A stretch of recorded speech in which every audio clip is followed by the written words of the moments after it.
Apa kabar hari ini? Alhamdulillah luar biasa. Allahu Akbar. Alhamdulillahirrahmanirrahim. Dalam kesempatan kali ini bisa bertemu lagi untuk belajar materi tentang PAI. Ibu absen dulu ya. Siapa yang gak hadir aja deh? Rijan, Bu. Rijan sama siapa? Sama Dahlan. Rijan sama Dahlan. Kenapa nggak hadir? Main, Bu. Main. Iya. Yang ditiru ya itu perbuatan yang kurang baik. Kalau misalnya waktunya belajar ya belajar. Ketemu lagi sama Ibu di sini yang akan mempelajari mengenai materi tentang PAI. Masih ingat kemarin kita ngebahas materi tentang apa? Ayo, tentang apa yo? Tentang jenazah, Bu. Pemulasaran jenazah ya. Ya. Dan kita lanjut ke materi yang sekarang, yaitu mengenai materi tentang puasa. Puasa di sini ada yang tahu nggak apa itu puasa? Puasa Apa yo? artinya menahan, Bu. Menahan lapar, Bu. Menahan. Ya betul ya. Jadi puasa itu menurut bahasa Arab artinya siam atau saum. Sedangkan menurut bahasa puasa itu proses menahan diri dari segala sesuatu yang dapat membatalkannya seperti makan, minum, dan lain sebagainya. Itu menurut bahasa. Terus ada macam-macam puasa. Ada yang tahu nggak ada berapa? 2. 3, Bu. Ada yang 2, ada yang 3, jadi berapa nih? 2, Bu. 2. Apa tuh? Puasa wajib dan puasa sunnah. Puasa wajib dan puasa sunnah. Puasa sunnah apa aja? Puasa Senin Kamis. Puasa Daud. Bisa, iya itu. Puasa Idul Adha. Ya, dan masih banyak lagi. Terus yang kedua itu puasa wajib. Puasa wajib yaitu puasa Ramadan. puasa Ramadan yang akan sebentar lagi kita melaksanakannya ya. Dan yang akan sekarang Ibu bahas yaitu mengenai puasa Ramadan atau puasa yang diwajibkan bagi seluruh umat Islam. Nah, puasa di sini bukan semata-mata puasa gitu ya. Puasa bulan Ramadan ini adalah puasa yang istimewa, puasa yang penuh ampunan, yang dilaksanakan dalam 1 bulan penuh. Itu termasuk juga dalam rukun Islam yang keempat, yaitu puasa ya. Terus ada perintah dalam berpuasa. Surat Al-Quran yang mewajibkan kita berpuasa, ada yang tahu nggak? Dalam surat apa? Al-Baqarah, Bu. Al-Baqarah ayat 183. Bukan. Ya betul. Masya Allah. Jadi suratnya itu berbunyi, ya ayyuhalladzina amanu kutiba alaikumusiyam kama kutiba ala ladzina min qablikum la'allakum tattaqun. Nah, dalam surat tersebut adalah perintah untuk melaksanakan puasa, yang artinya diwajibkan bagi seluruh umat Islam melakukan puasa sebagaimana yang dilakukan umat-umat sebelum kalian. Nah, dalam surat Al-Baqarah tersebut itu adalah menunjukkan kewajiban atas umat manusia untuk melaksanakan puasa, terutama dalam puasa Ramadan. Nah, sampai di sini bisa dimengerti pengertian dari puasa? Bisa, Ibu. Terus yang selanjutnya yaitu syarat wajib puasa ada berapa? 5. Apa saja? Islam. Ya betul, bisa. Waras. Ya, berakal atau waras ya. Terus ada lagi? Sehat. Baru 3, 2 lagi apa? Udah tadi Islam. 2 lagi. Balik, Bu. Balik. Balik, Ya. ya. 1 lagi. Apa itu, Tidak Bu? sedang dalam perjalanan, bukan, Bu. Ya bisa. tidak dalam perjalanan atau juga bagi yang mampu gitu. Terus yang kedua yaitu syarat sah puasa apa aja? Syarat wajib itu kan harus ada dalam puasa. Kalau misalnya syarat sah apa coba? Tidak makan, tidak minum, Bu. Ya, Ya, itu bisa. betul. Ya, Terus suci dari haid dan nifas. terus dan masuk dalam puasa wajib yaitu bulan. Ramadan. Jadi kita nggak bisa ya misalnya puasa bulan Ramadan di bulan-bulan yang lain. Jadi harus udah masuk ke dalam puasa Ramadan gitu. Masya Allah. Terus rukun puasa apa aja yo? Ada berapa? Nggak tahu, Bu. Nah, rukun puasa itu ada 2 ya. Apa tuh? Yang pertama niat, yang kedua menahan diri dari segala hal yang dapat membatalkannya. Masih ingat apa? Menahan diri Menahan diri. sama niat, Bu. Sama niat. Nah, niat di sini itu wajib ya, niat hukumnya itu wajib bagi yang melaksanakannya.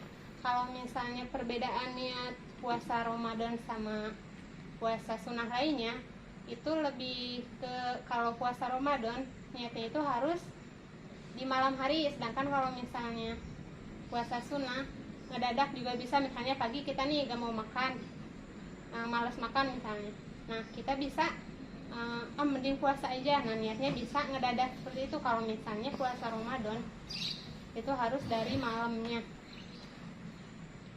Itu rukun ya, ada 2. Terus yang selanjutnya yaitu hal-hal yang dapat membatalkan puasa. Apa ayo?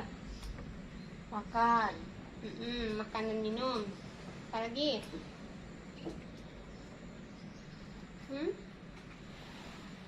Melakukan hubungan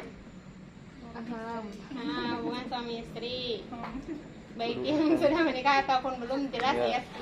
Kalau misalnya lagi puasa itu dapat membatalkannya. Terus hilang akal atau gila, misalnya pingsan. Nah itu kan jadi hilang akal. Nah itu juga dapat membatalkan puasa. Terus murtad. Ada yang tahu murtad apa? Keluar, Bu. Keluar apa? Agama. Keluar agama. Karena apa coba? Karena keinginan. Kan misalnya sadar nggak sadar mungkin ya, kalau misalnya berucap kata-kata yang dapat membuat kita keluar dari agama Islam, nah itu dapat membatalkan puasa.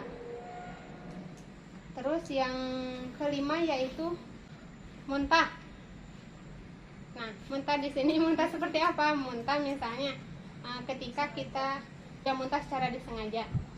Misalnya muntah, kita sengaja mencium bau sesuatu misalnya yang bisa membuat kita muntah gitu kan. Nah itu kan ada faktor kesengajaan sehingga itu dapat membatalkan untuk puasa itu sendiri.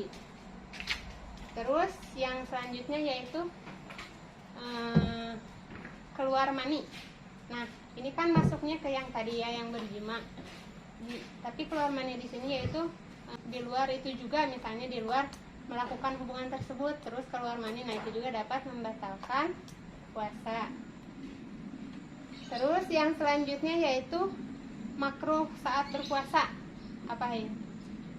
Ibu kalau kentut di air. Nah itu juga sama Batal, katanya. batal. Soalnya kan kalau misalnya kan suka gitu gininya apa sih?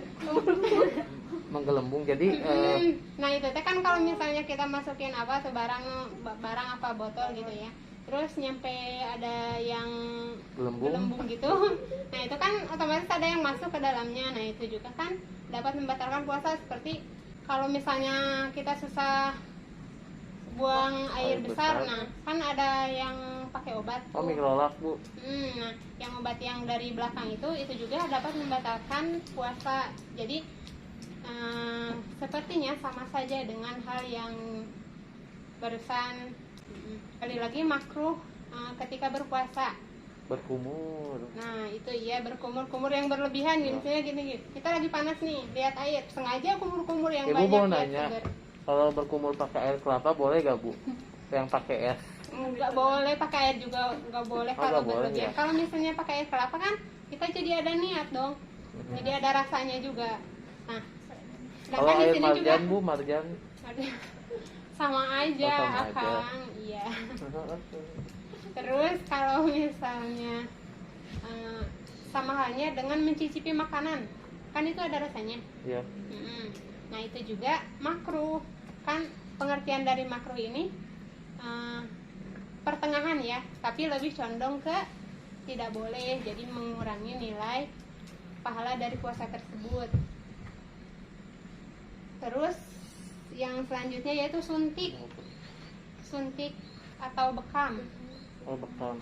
Ya itu juga makruh ya dilakukan saat berpuasa, meskipun kita lagi sakit ataupun lain sebagainya, tetap saja ketika suntik atau bekam yang disengaja itu tidak diperbolehkan karena makruh. Terus sunah-sunah ketika berpuasa, ada yang tahu nggak? Tidur. Enggak ya, maksudnya gini, ada pengertian kalau misalnya kita tidur saat berpuasa katanya jadi pahala, tapi kalau jangan sampai kalau misalnya kita dari sahur nih, kita tidur nih, bangun-bangun maghrib, kita kan ninggalin kewajiban kita yang saat 5 waktu. Tapi Bu sholat bangun dulu, nanti tidur lagi. Ya kalau misalnya ada kegiatan yang bisa lebih baik dilakukan, sebaiknya melakukan kegiatan tersebut daripada kita tidur seharian. Misalkan kalau di rumah yang belum menikah mungkin bantu-bantu orang tua, Main PS Bu. ya lebih baik bantu-bantu orang tua dulu baru main. Kalau misalnya yang udah menikah kan menyiapkan buat suami, terus pekerjaan rumah itu kan lebih baik daripada tidur seharian gitu. Terus barusan sunnah ya, sunnah ketika berpuasa itu menyegerakan berbuka. Menyegerakan berbuka di sini bukan berbuka sebelum azan, tetapi berbuka ketika sudah azan, maka segeralah berbuka, jangan sampai menunda nyampe berpuluh-puluh menit misalnya ya. Terus yang selanjutnya yaitu sahur. Nah sahur ini juga termasuk sunnah ketika berpuasa. Baik, kiranya penjelasan yang Ibu sampaikan bisa diingat? Bisa Bu. Ya, dan semoga kita bisa melaksanakan puasa dengan sunnah-sunnah dan rukun-rukunnya, sehingga pembelajaran ini tidak hanya sampai di sini gitu, jadi harus sampai pengaplikasiannya. Hanya itu yang bisa Ibu sampaikan. Semoga kita bisa bertemu lagi di lain waktu, dan semoga pembahasan kita bisa bermanfaat.